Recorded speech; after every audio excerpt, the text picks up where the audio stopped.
হ্যাঁ, আপনাদের ইন্টারভিউ হয়ে গেছে। আর যার চাকরি হয়েছে তার নামটা আমি ঘোষণা করতেছি। তার নামটা আমি এখন ঘোষণা করতেছি। তার নাম হচ্ছে জুয়েল চৌধুরী। কি বলেন আপনি? এখনো তো আমাদের ইন্টারভিউ শুরুই হলো না, আর আপনি বলতেছেন চাকরিটা ওনার হয়ে গেছে। এটা কিভাবে সম্ভব? অসম্ভবকে সম্ভব করেছেন আপনারাই। স্যার বসুন স্যার। আপনি আপনি এখানে কেন? আপনাকে না রাস্তায় দেখে আসছিলাম। আপনি এখানে কিভাবে আসলেন? আর আপনি না হাঁটতে পারেন না? আমি তো কিছুই বুঝতে পারতেছি না। আমি এখানে কেন? ঠিকই বলছেন, আমি এখানে কেন থাকবো?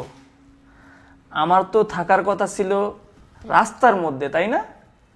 আর আমার তো আজকে এখানে ইন্টারভিউ দেওয়ার কথা, মানে আপনাদের পাশে বসার কথা ছিল। শুনেন, ওটা ছিল আমার একটা সাজানো নাটক। আমি রাস্তার মধ্যে যে অভিনয়টা করেছিলাম সেটা আপনাদেরকে পরীক্ষা করেছিলাম, যে একটা মানুষ বিপদে পড়লে তার পাশে দাঁড়ায় কিনা, সেটাই দেখার জন্য আমি রাস্তায় অভিনয় করেছি।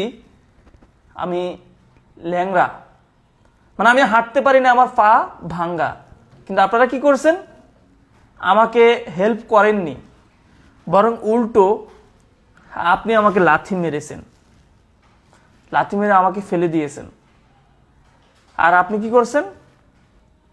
আমাকে হেল্প করেননি, বরং আমার চশমাটা ফেলে দিয়েছেন। আর আপনাদের পাশে যে জুয়েল সাহেব, তিনি আমাকে কি করেছেন? আমাকে ধরে উঠাইছেন। আমি যখন বললাম এই বিজলি গ্রুপ অফ ইন্ডাস্ট্রিজে আমারও আজকে ইন্টারভিউ আছে, সে আমাকে ধরে অফিসে নিয়ে আসছেন।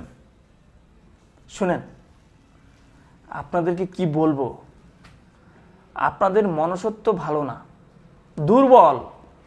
আপনারা কখনো আমার কোম্পানি কেন, কোথাও চাকরি পাবেন না।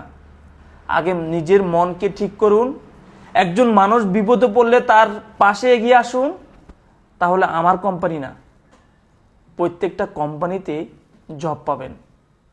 যাই হোক, আপনাদের সাথে কথা বলে আমি আমার সময় নষ্ট করতে চাই না।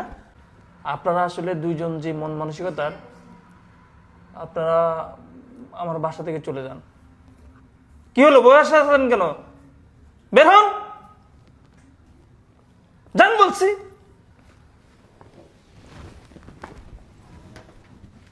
আর জুয়েল সাহেব, আপনি আগামীকাল থেকেই আমাদের কোম্পানিতে জয়েন করুন।